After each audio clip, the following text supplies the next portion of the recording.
Releasing into early access later this year, Breachway is a sleek and strategic roguelite deck builder that merges the fun if frantic spaceship management of 2012's Faster Than Light with the turn-based card combat complexity of 2019's Slay the Spire. Breachway's publisher, Hooded Horse, was kind enough to give me an exclusive preview key of the game that shows off much more than folks will see in the Steam Next Fest demo dropping tomorrow. So let's put it under the microscope and see how it handles my 15-part scoring system. From the first second of my first run, Breachway immediately stood out to me both visually and musically. As a longtime lover of ship-focused Space Odyssey titles like Homeworld, not that there really is anything like Homeworld, I greatly enjoyed the detail Breachway put into its heavily stylized ship designs, and I hope to see many more by full release. The soundtrack, meanwhile, is a catchy collection of high-tempo synth jams that add tension to each fight.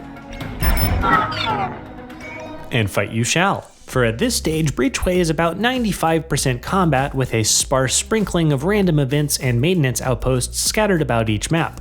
In other words, Breachway doesn't feature a ton of variety to its objectives, not yet at least. You'll spawn at the start of a branching web of crisscrossing paths as you do in many roguelites, then plan your journey to coincide with as many friendly factions as possible. That is, unless you want to throw caution to the stars and satisfy the risky request made by this shadowy contractor at the beginning of each run, like hunting down challenging elite ships, for example. Along the way, you might stumble upon a new crew member floating around in an abandoned escape pod, gamble on a risky RNG decision or two, and recover interesting equipment you can add to your arsenal.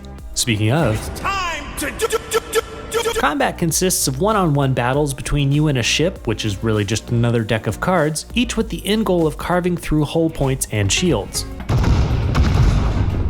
In the Breachway build I played, I was given 3 ships: the hack-heavy Lancer that can both shut down equipment and cause enemies to overheat, the Brute Force Marauder which focuses on stacking up flat cannon damage, and the jack-of-all-cards Arbalest.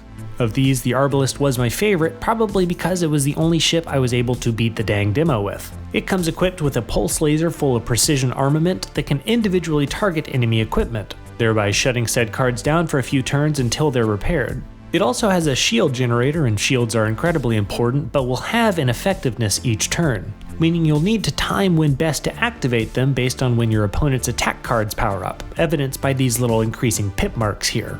Finally, the Resource Booster contains cards designed to manage your ship's ordnance, energy, and mass levels, aka the resources you'll need to balance and trade off mid-fight if you want to keep playing cards. No matter the ship you select, you'll also need to keep an eye on crew morale, as each crew member has a special ability, like increasing attack power or granting shields, that you can deploy when the time's right, assuming you have enough morale points.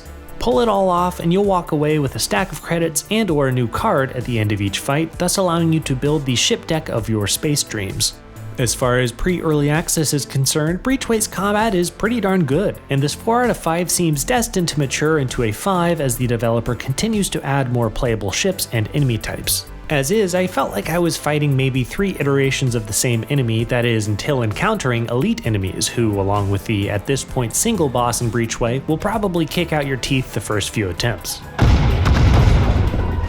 It took me 3.5 hours to complete the exclusive preview build I got, in part because it took me a few runs to figure out how best to attack the map and spend the credits I collected along the way. Hint, prioritize expanding your reactor so you can increase the amount of ordnance, energy, and mass you generate per turn, and repair hull damage instead of buying every shiny new weapon you see like I did. Finally, there is a thin plot and some text-based dialogue running through Breachway at this stage, some typo-riddled sci-fi mumbo-jumbo about tracking down a mysterious signal that could shift the balance of power in a galaxy-wide war. I suppose there's some potential here, but I'm going to hold off on story scores until we get a bit more meat on the proverbial bone. So, in the end and after averaging up our micrometrics, Breachway gets a promising starting score of 3.3 out of 5 and has the potential to become something quite exciting as the year progresses. Until then, this is Scope, and thanks so much for watching.